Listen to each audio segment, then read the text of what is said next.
Brawl report.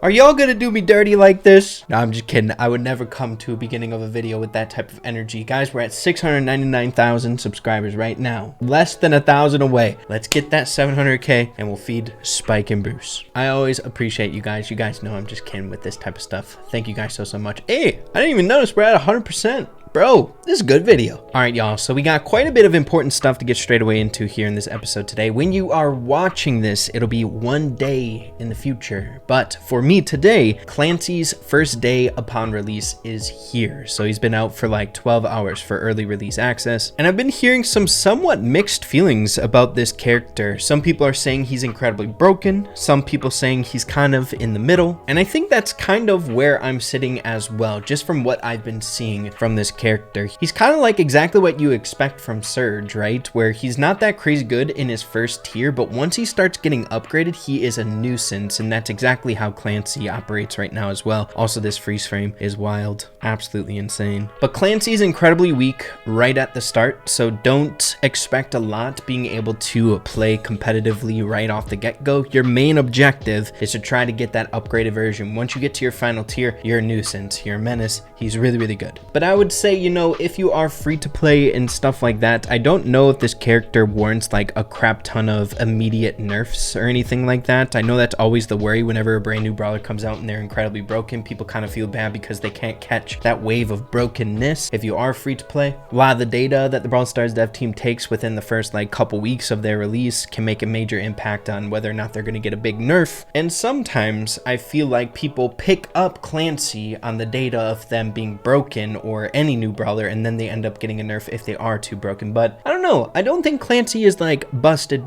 so don't feel bad about picking him up once he comes out in 14 days for everyone to pick up. And then the only other pressing news that I'd like to get into here in this episode today is the Supercell Make campaign skins were just released here a little bit ago. The one for Mr. P as well as Amber. I'm not gonna lie, I really like the Amber skin. It's so good. It's freaking amazing. I'm not trying to do Mr. P dirty or anything like that, but it's so good. I love the basic attack change where it's now bubbles instead of fire. But this one ain't bad either. I mean, come on.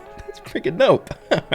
As you all know, we had an ongoing theory that possibly these two could be getting hypercharges in the next update or sometime soon, based on previous practices of Supercell Make skins and their release for hypercharges in a relatively close update after that. So we'll still have to wait and see on that note, and we actually might be getting a little bit more info on that front as well to maybe help dispel some of these theories that we've been bringing up. Moving along here, we do have some Reddit to get into in this episode today, and I'm quite excited for what we're about to get into. Probably the biggest bit of news that we've gotten inside the Brawl Stars community within the last like week, I would say, and that is Adrian, the man responsible for balancing Brawl Stars, and a genuinely really nice guy. Love this guy. I think he does a phenomenal job with the balance changes, especially a lot recently. He's been doing such a good job. But he hosted an AMA over here on the Brawl Stars competitive subreddit that came with a ton of great information when it comes to future updates and stuff like that. So we're gonna roll through this a little bit and see what we can uncover. This one's a really important one that I feel like we've talked about quite a bit on the channel, or at least has been brought up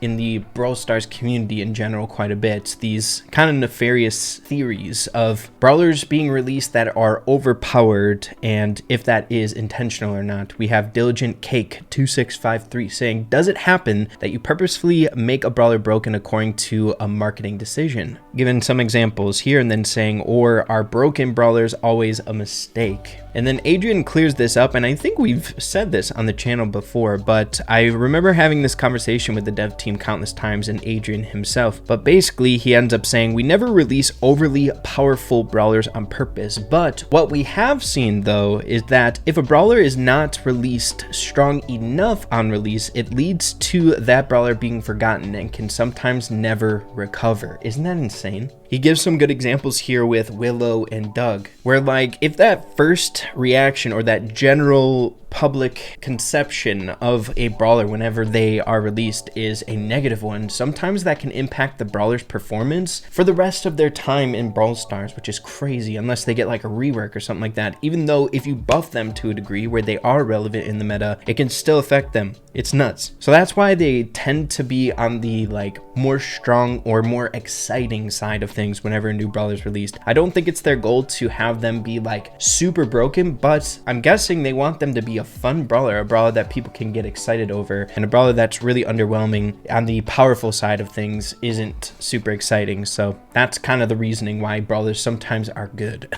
We have another kind of interesting one here. This user Notelan ends up discussing a damage inflation, whether or not it's a problem in Heist, seeing that brawlers are being introduced to this game doing more and more damage. The games of Heist go a bit quicker than they used to. And then Adrian ends up saying that it's absolutely valid, and it's something that they are actively discussing within the team. There are many solutions to the issue, so it's just about picking the most intuitive one. So it seems like the Brawl Stars dev team are discussing general ideas on reworking Heist to a degree. So that could be something that we can look forward to in the future of Brawl Stars as well for a future update. I wouldn't mind that. It sounds like a pretty cool idea. Moving along to the next one here that I found really interesting, especially when it comes to a lot of the theory crafting or speculation on this channel, at least quite recently, around hypercharges. We have this user ending up saying, currently there are only one character in the support class that has a hypercharge. Is it because it's difficult to balance them since supports have a really good synergy with other brawlers? And then Adrian kind of sheds light on this and how they end up picking brawlers for hypercharges. When it comes to hypercharges, we simply try to go through the list depending on which ones we feel we have the coolest ideas for, plus when the release for them would make the most sense. I don't necessarily think supports are harder to balance and things along those lines, but we have two really interesting things going on here. Number one, what garners a brawler to get a hypercharge in an update is whether or not they have a really cool idea for said brawler, whether that's like inspiration from the community and stuff like that, or just, you know, discussing internally. But the other big caveat, what makes a brawler get a hypercharge, is when the release for them would make the most sense. So that means, in my opinion, a few different factors helps to get a brawler their hypercharge in a given update. I think things that could factor what makes sense for them to get a hypercharge could be things like the current theme of the season that we're going into, or things like we've discussed already, such as whether or not they're getting like skins in that update, things to kind of draw attention to those brawlers to get people excited to purchase the hypercharge, and maybe even if they're feeling good about that hypercharge and they're excited to play that brawler, possibly a new skin to purchase. I think a lot of that really does matter when it comes to releasing some of these different abilities for brawlers, much like we had previously discussed in this episode with new brawler releases. I think a lot of that also applies to like new abilities as well. If brawlers don't have hype abilities, I don't think people are going to be hyped to purchase them. And I think releasing hypercharges in tandem with really cool skins, I think help each other a ton. There's a lot of strategies involved when it comes to releasing new abilities and just new content in general in Brawl Stars that I think sometimes we overlook or we're just not thinking about in general. So hopefully some of the ideas that we've discussed recently here on the channel, or speculations about hypercharges and their releases, might come true, and I think this helps a little bit to kind of back up those theories too. Here's a pretty enlightening one about the frequency of balance changes. Adrian ends up replying over here, I don't think that there is a perfect cadence. It ends up depending a ton on the current health of the game, which is pretty straightforward. If a brawler is busting the meta, it's important that we get some balancing going on. But if there's not anything pressing, then around about a monthly cadence is preferred, so every single month getting a balance change, and also trying to take potential esports schedules into account when possible. Pretty dang interesting if you guys are really looking forward to balance changes. Just having kind of like an understanding of a schedule that the dev team likes to try to approach, I think can be helpful if you're looking forward to those things, not just being 100% left out in the dark. I like this one a ton as well, though it's not concrete evidence on anything, but it goes off of what we ended up getting in this most recent update with the rework to Chester, and that is implementing kind of a weak star power into a base brawler's kit and then adding a new ability for a second or first star power. We have this user pretty much so asking that question, but then Adrian ends up saying there are a few great contenders for this, but nothing I can share currently, I'm afraid. It stinks that he can't share anything, but it's awesome to hear that the dev team is thinking about these types of things and a possible outcome for future updates for brawler reworks, which is really, really exciting, bro. And it makes a ton of sense. If a brawler isn't up to speed from like a really old version of Brawl Stars to the somewhat newer brawlers, why not just like beef them up with their base abilities, implement those star powers into their kit, and then add newer abilities on top of it, kind of adapting them to the current meta or the current landscape of Brawl Stars and how brawlers interact with the game. I think that's awesome. I love this one. Dude, this user ends up saying, when is Darryl getting a buff? Bro, if you guys didn't know, Darryl's been kind of a brawler that's been neglected for a really, really long time. We've had these sweeps in the meta where it's like Buzz never gets touched. There's these brawlers that just get neglected forever, and Darryl's kind of that brawler right now. And in this AMA, even though this post got a ton of love, which I think that's what Adrian was kind of trying to comment on, those posts that get a lot of attention, the popular ones, he didn't respond. So quick update here, actually, looking back, the next day there seemed to be an actual reply to this Darryl buff incoming. All he said is yar in a pirate tone, I would say. So whatever you guys want to think this might mean. When responding yes or when expressing excitement. I don't know if Adrian knows that that's what that means or anything like that. We can't expect that, but hey, whatever that means, who knows. For the last one here, and I will be leaving a link in the description down below to this discussion so you guys can have a read through a lot of the really awesome stuff that's over here. It would just take way too long for a video, but I like this one as well, and that is, I feel like, a kind of forgotten trait in this game. Not a trait, but ability, and that is Mythic Gears. We have this user saying, please keep releasing Mythic Gears to help out some of the brawlers that feel off meta. He ends up saying, thank you for the hard work that you put into this post. And then Adrian ends up saying, thank you for the encouragement, but I don't think gears should be the way to make a brawler more or less viable. It should just be another way to customize your brawler and the way you play with them. This is also because for players who haven't unlocked gears, if we'd use an item as a fix, it wouldn't be available for them and they'd still have a bad experience, which makes a ton of sense. Where gears, I guess, are like an extension of the character, just making them like play in a different way, I suppose. But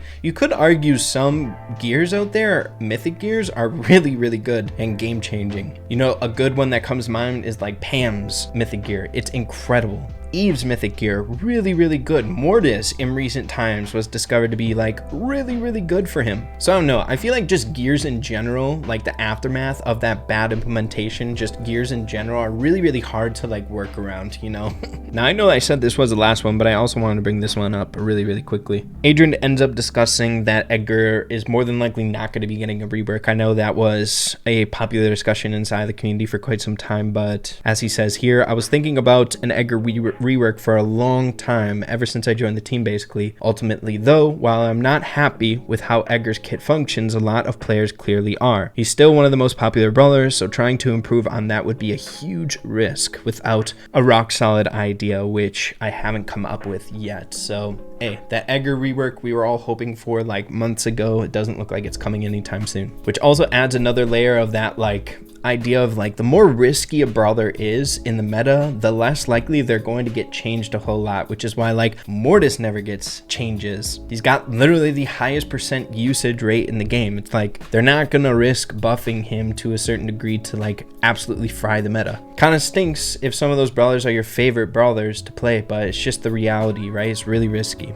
I ended up seeing this really, really interesting post that sparked a little bit of that Star Park inspiration in me for some shenanigans going on in Brawl Stars, bro. But this user over here ended up questioning what this means. What's your theory about this? I honestly didn't know Clancy was inflatable until I looked closely. We have this ongoing trend when it comes to like these brawlers that are not human, that if they're like an animal or something like that, they're either like a mascot, a float animal, a human with a mask on. It's just very, very bizarre. It's not like Mr. P's a penguin, it's something else. And people ended up noticing that Clancy also, much like Doug, is like an inflatable floaty character, and all of them have these like X marks on them and stuff like that, like stitching. It's very bizarre, and it really leans in nicely to those whole like Star Park interesting theories and things along those lines. But adding to this, people also noticed from the animation that was posted with Clancy here today, or tomorrow when you guys are watching this, or yesterday when you guys were watching this, that we see Clancy's trio here, right? And then a picture of a human with paint on the top left-hand corner covering up the face. So the theories are right now that that could be Clancy's character, right? Him as a human, but not giving away the identity, and whoever it is under like the uniform of Clancy. Super, super interesting, bro. Really, really interesting. What I've known following Brawl Stars as long as I have is a lot of the time the Brawl Stars dev team puts things in animations for a reason. There isn't like info in there for no reason, much like a painted over face there. I think it has some importance. And then the only other thing from this frame here that's really, really interesting that a lot of people are talking about is these numbers here. I believe it's 0710 or 070. However, what we've noticed whenever dates pop up for like Brawl Stars sneak peeks or like Easter eggs and stuff like that is, of course, they have a different format for their dates. If you are viewers from the United States or anywhere else where you're used to the date of the month coming first and then the day and then the year, the format is different over in Finland. It goes day, month, year, which of course we don't have the year, but it could be argued that the day is the 7th and the month is 10. So would that would be October. So October 7th, possibly something interesting might come around there, or just in October sometime around there. Who knows, man? Dates are dates, but again, whenever it comes to these things where it's like, this is an important freeze frame, I'm guessing the Brawl Stars dev team thought that a lot of people would pause on this to look to see if there's Easter eggs or interesting stuff, because there's a human with a paint mark over his face, maybe the identity of Clancy. But on this freeze frame, there's some more information also, I think, intentional in this animation, right? So who knows? That's a long way from now. I'm sure we'll forget about this video anyways by that time, but maybe something interesting coming in October that has something related to this family. But yeah, man, I had quite a bit more planned here for this episode, but there was a lot of time wasted on that AMA. I shouldn't say wasted. A ton of really interesting stuff happening over in that AMA. And again, I'll be leaving the link in the description down below so you guys can read through it for yourself. But yeah, I think that's just about all we got time for here today. But as always, thank you guys so much for stopping by, hanging out with your boy here today, and we'll be talking super soon. Adios and take care.